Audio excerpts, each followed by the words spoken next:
Greetings, my name is Olivia Efruan, and today I will be presenting about Deixis and distance from George Yule's Pragmatics. So, to start things off, let me explain to you about deixis. So, deixis is a Greek term for one of the most basic things people do with utterances, which is point through language to indicate something in the immediate context. Any linguistic form utilized to achieve set pointing is referred to as dyadic expressions. Dyadic expressions, also known as identicals, are among the first forms spoken by young children and can indicate people, location, or time. They depend on the speaker and listener sharing the same context and are primarily used in face-to-face spoken interactions. Deixis refers to the speaker's context, with proximal terms referring to the speaker's location, while distal terms refer to the speaker's distance. The proximal terms include this, here, and now, while the distal terms include that, there, and then. There are three types of deixis. The first one is person deixis, which is to indicate people, for example, me and you. The second is spatial deixis, which is to indicate location, like here and there.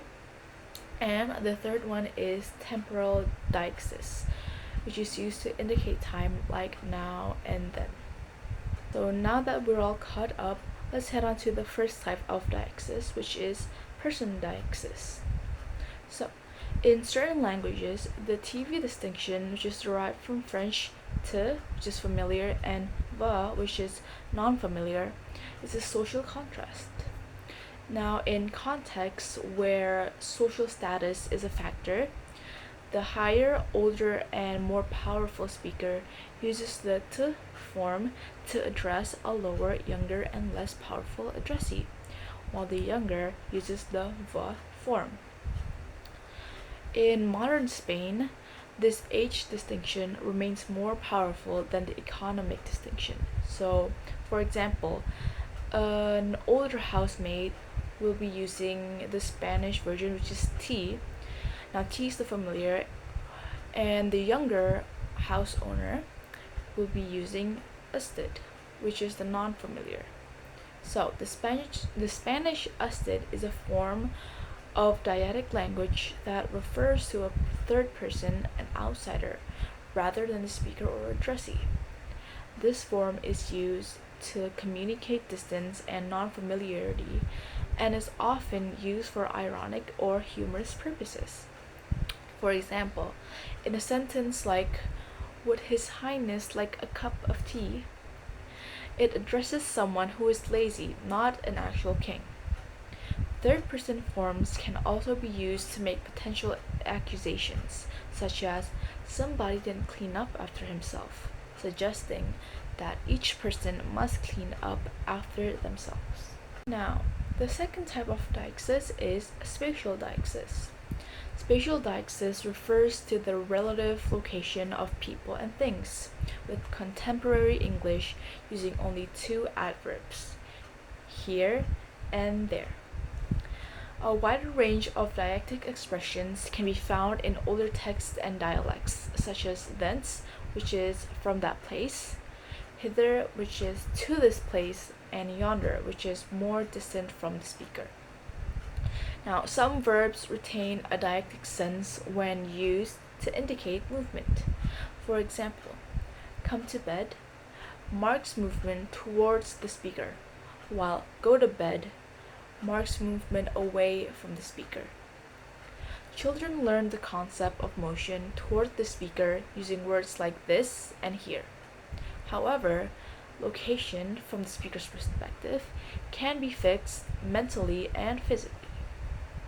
Speakers use words like this and here to indicate visual presence, while that and there are associated with moving things. However, location can be mentally and physically fixed.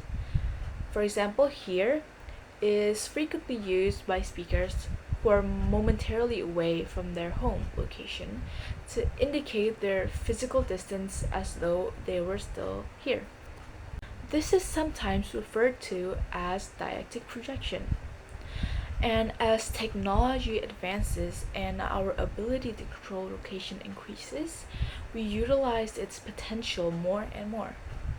For example, I'm not here right now is nonsense if now refers to the speaker's speaking moment and here signifies the location of the spoken words. I can, however, say that into a phone answering machine's recorder, implying that the now refers to any time someone tries to reach me rather than the moment I record those words. Spatial deixis may be based on psychological distance, with close objects treated as close and distant objects as psychologically distant. Speakers may also mark close objects as psychologically distant. The psychological mechanisms underlying the differentiations of proximal and distal temporal deixis markings are similar. Now on to the third type of deixis, which is temporal deixis. So, the time that corresponds with the speaker's utterance and the moment that their voice is heard are indicated by the proximal form now.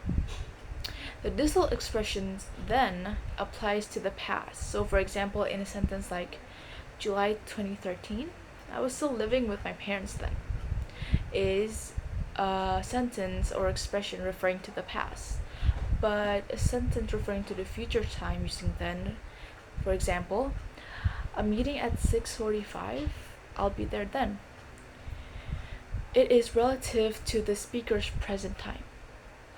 Non-dialectic temporal reference systems like calendar time and clock time are learned later than dialectic expressions. Temporal deixis is a psychological concept in English where speakers use the verb tense to represent temporal events moving forward or away from them. This technique is used in metaphors to depict future events coming towards speakers and past ones going away. The present tense is used in if clauses to mark events as distal form the speaker's current situation. Understanding temporal deixis is crucial for understanding conditional constructions in English. Now, temporal deixis shares a psychological basis with spatial deixis, treating temporal events as objects moving toward or away from us. In English metaphors, often depict future events coming toward speakers and past ones going away. The proximal dialectic this indicates the near future's proximity to utterance time. English has a basic temporal deixis in verb tense with only two basic forms: the present, for example, I study here now, and the past, for example, I studied there then. The present tense is the proximal form, while the past tense is the distal form, indicating distant or extremely unlikely events from the speaker's current situation.